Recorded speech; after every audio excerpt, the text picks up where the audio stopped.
How's it going? Going all right. Okay. A little slow going, but I think we're getting it a little bit. We're out a little more than we should be. Okay, let me see the hammer you used. The hammerhead, see the hammer? See how it's rounded like that? But this hammer... A man who had everything, standing in the parking lot of his own shop, watching federal agents walk in and out with boxes. No cameras. No crew.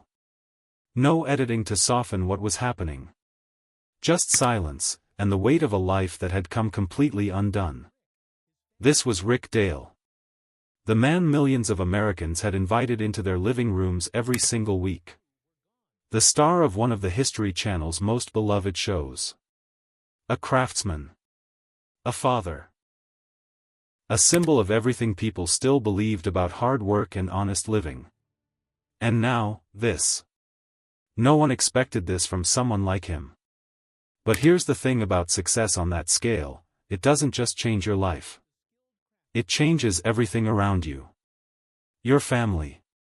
Your business. Your sense of who you actually are.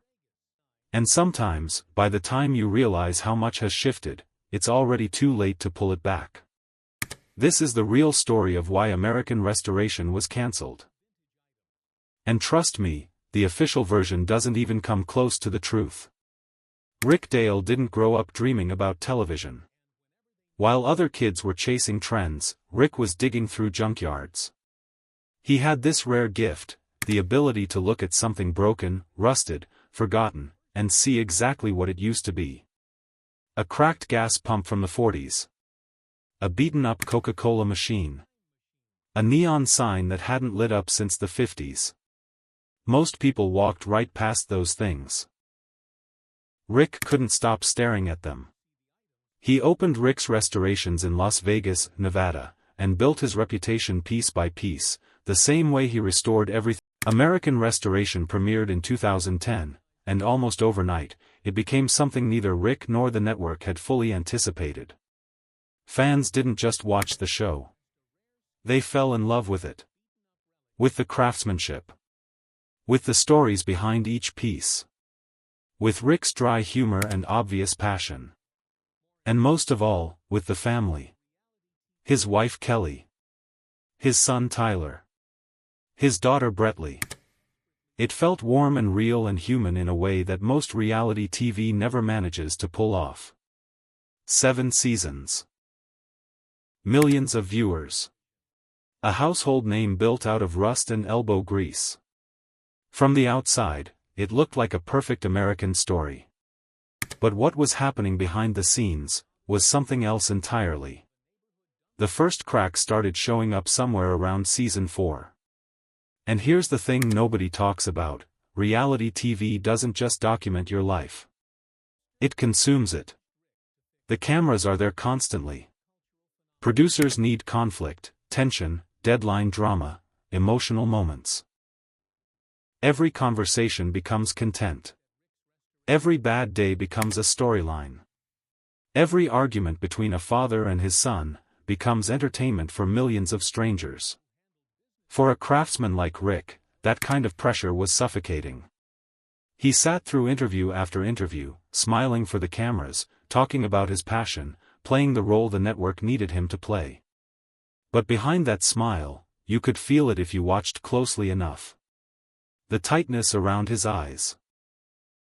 The way certain conversations seemed to end just a little too quickly. The moments where the frustration behind the warmth broke through just long enough to make you wonder. Viewers started noticing friction between Rick and Tyler. Nothing explosive. Nothing that made headlines. Just something off.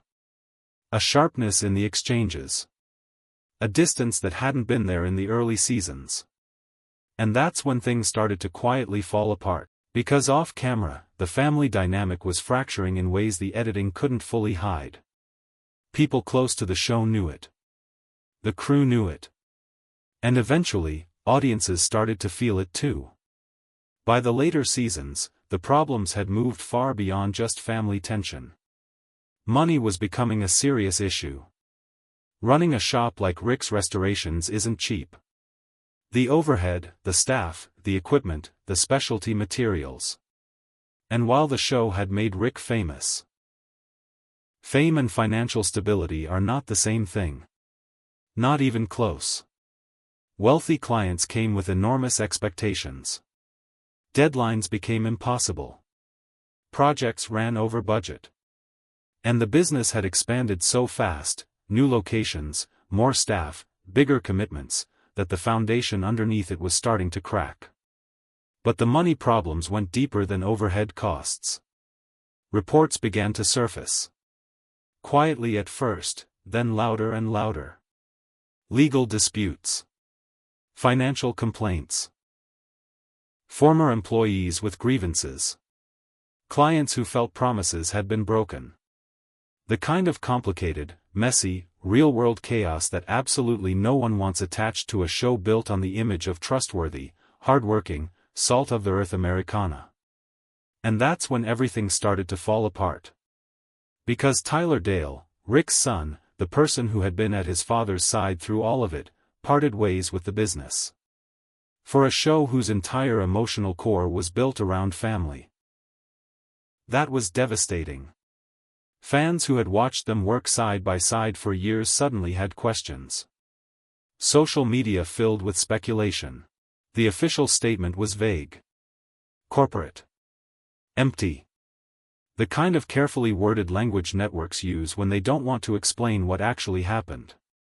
But the timing told a different story entirely. Rick Dale and his shop were facing real legal action. Former employees had filed formal complaints. Allegations of unpaid wages. Labor disputes. Claims that the working environment had become genuinely toxic. For a show that had presented itself as warm, honest, and deeply American. The contrast was brutal. Rick pushed back. Said things were being distorted. Said the full picture wasn't being shown. And maybe some of that was true. But it didn't matter anymore. The History Channel was already managing a portfolio of high-profile shows, Pawn Stars, American Pickers, properties with their own complicated histories. Another controversy, another liability, another story that could spiral into something worse? That was a calculation they weren't willing to make. Cutting the show loose was the cleaner option. And just like that, it was over. Millions of fans woke up one morning and found out there would be no new season. No farewell episode. No explanation. Just an ending that felt, to everyone watching, completely wrong. Rick Dale had given them 7 years. And this was how it ended. No one expected it to go down like this. When you step back and look at the full picture, what you see is the story of a man who was genuinely two different people at the same time. Rick Dale the craftsman was always real. The skill, the passion, the obsessive love for bringing broken things back to life, none of that was performance. You cannot fake that level of knowledge. You cannot manufacture that kind of care. Anyone who watched him work knew they were seeing, but Rick Dale the brand? The television empire? The franchise? That version had been built faster than the foundation could ever support. Fame at that scale, arriving that quickly, doesn't just elevate you. It accelerates everything. The good things and the bad ones. The strengths and the fault lines. And the fault lines that had always existed in Rick's world, the family tensions, the financial pressures, the gap between who he really was and who the show needed him to be. All of it got wider and wider until something had to give. The History Channel didn't cancel the show because the audience stopped caring. They canceled it because the liability had grown larger than the value. And here's what nobody really talks about: the legal problems weren't just Rick's personal failures. They were symptoms of something bigger. A business that had scaled far beyond what its original structure could handle. A man who had been handed more success than anyone had prepared him for, with no real system in place to manage what came with it. By the time the dust settled, the shop was still standing. Rick was still restoring. The talent was still there. But the family that had defined the show? The relationship between a father and his son that audiences had watched and quietly rooted for across 7 years? That had fractured in ways that couldn't be repaired on camera. A family that had been a symbol of tradition and teamwork had quietly broken under the weight of everything the show had put on them. Today, Rick Dale is still in Las Vegas. Still working. Still restoring. The shop survived. The passion never left him. Machine of Fame took that real thing, and turned it into a product. And when the product became complicated, when the behind-the-scenes reality started bleeding into the on-screen image, when the cost of keeping it going became higher than the reward, the machine moved on. The restorations were always real. The passion was always real. The rest of it? That was always a lot more fragile than it looked. So now you know the real story behind why American Restoration ended the way it did. It wasn't just a network decision. It was family pressure, financial collapse, legal trouble, and the brutal reality of what happens when a man's entire life becomes someone else's content. What do you think?